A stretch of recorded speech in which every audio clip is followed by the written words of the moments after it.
Hello YouTube. Robert Alvarez, the Psychic Witch, also known as Mr. Lighting on a Fan. Good evening. Right now the time is approximately 8:56 p.m. Eastern Time, and the date is Tuesday, not Wednesday, Tuesday, November 10th, 2020.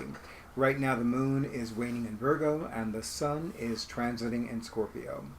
I needed to look at my notes because the titles of these WEDIN videos that my awesome audiovisual person for my YouTube videos, also known as Drake, and I are recording for today, the titles came to me only, I think, 15 minutes ago max. So I'm like, I want to make sure that I remember the order.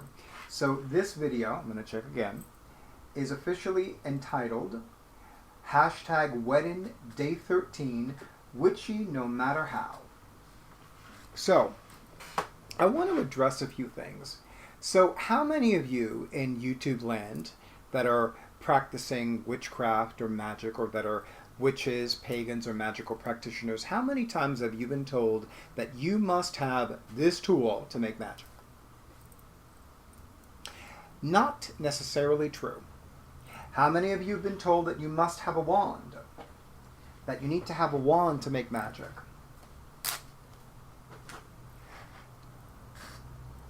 Oh, this is a pen. Can't it be used like a wand? This is a finger. Can it not be used as a wand? How many times have you heard somebody say, "Don't point at me"? Why? The wand. The pen. You know, the thing that's mightier than the sword? For the record, I have 2 wands. One I gave to myself, and do I have more than 2? I didn't think so. Because you looked up just now, and I was like, do I have more than 2? One was a gift by the priestess of Grove Argentum, who is Grove Argentum is a Manhattan-based chapter of the International Fellowship of the Goddess Isis. I have been an initiated companion since 2012, if memory serves. Anyway, so she gave me a wand from Laurie Cabot's store in Salem, Massachusetts. Beautiful little wand. Lovely, beautiful. I almost never use it. The wand that I gave myself shortly after I began giving readings at Catland, before I became one of the official in-store readers, I use more often, but I very rarely use a wand. It's just not one of my go-to magical tools. I've used wands. I love using a wand. I'm comfortable using it, but it's not like I must have a wand to do this ritual. It doesn't even occur to me. How many times have you heard somebody say, well, you need to have this kind of tool, that kind of tool, you need to have these kinds of garments? Can I tell you something? I have, first of all, I'm very picky when it comes to certain things. I'm definitely very picky when it comes to ritual wear. And there are certain garments that I have not found, and I would happily wear them. The only thing with me is that prior to becoming older than 45, as in between 45 and 50, I noticed that my temperatures tend to like go up and down. And after I turned 49, I officially became a member of the Hot Flashes Club. So for me, you know, I would need to have ritual wear that is flowing and comfortable, and this is just for me, ritual wear that's flowing and comfortable, number 1, and number 2, I would need to have more than one type of ritual wear, because I would need one for warmer weather and one for cooler weather. Although I could probably wear the same thing and just like put a cape around myself. But, you know, there are certain things that I only reserve for group ritual. And the fact of the matter is that I am, I'm not sure. Hi, boss. Are you coming up here?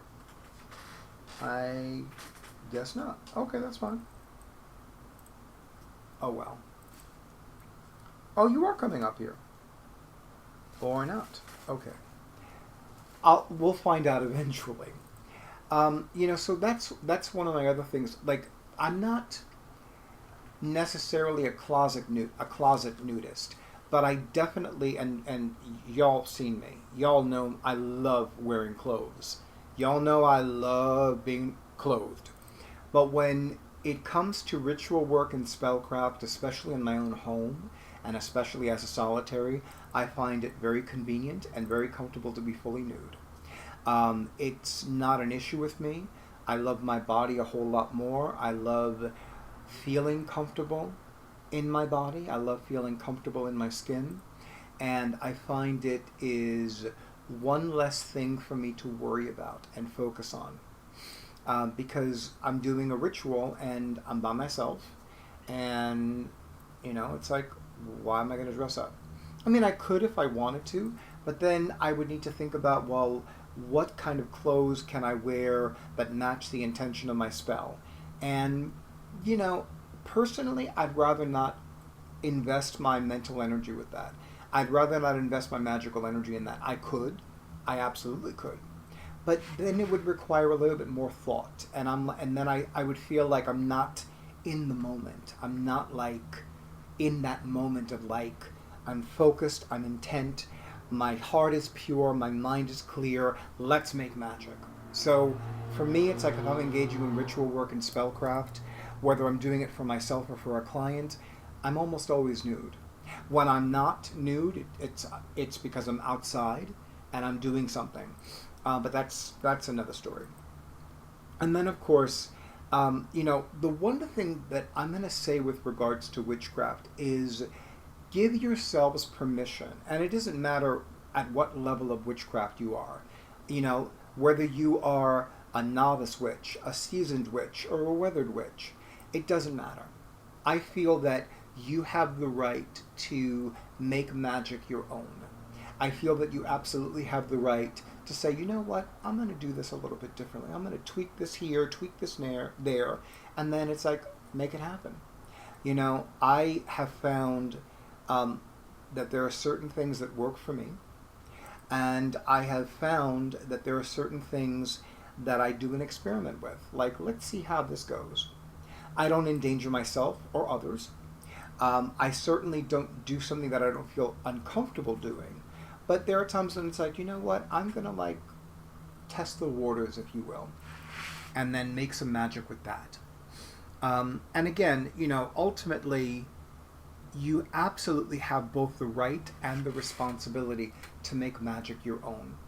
Yes, following guidelines of witches that have come before you and witches that are contemporaries, that are a part of your life right now, whether you know them personally or not, is absolutely wonderful. And there's nothing wrong with that.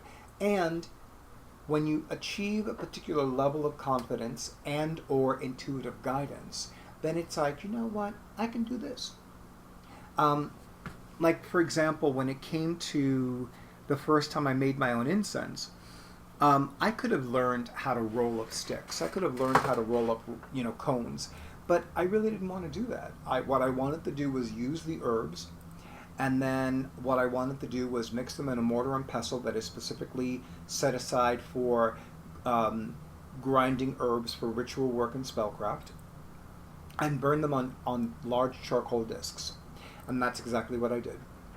And I already have a master uncrossing incense that has served me very well, and I have created a master clairvoyance incense that has served me especially well when conducting a reading at home, whether it's by phone or by video.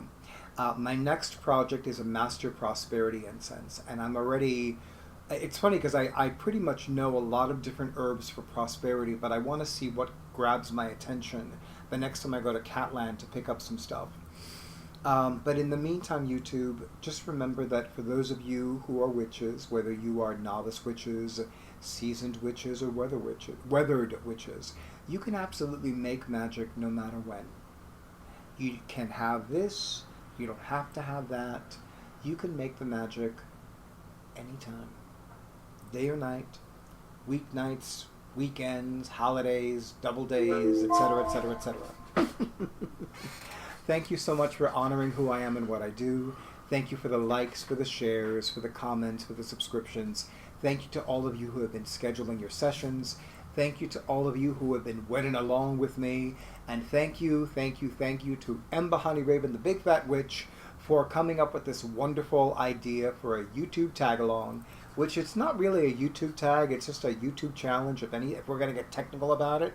But I love calling it a YouTube tag-along because you know what? She sounds like the kind of... My experience of Ember HoneyRaven is that she would use the term tag-along, just like she would use the term y'all. Right, y'all? Right. Have a beautiful night. I wish all of you and yours peace and many mountains of blessings, and stay tuned for the next video.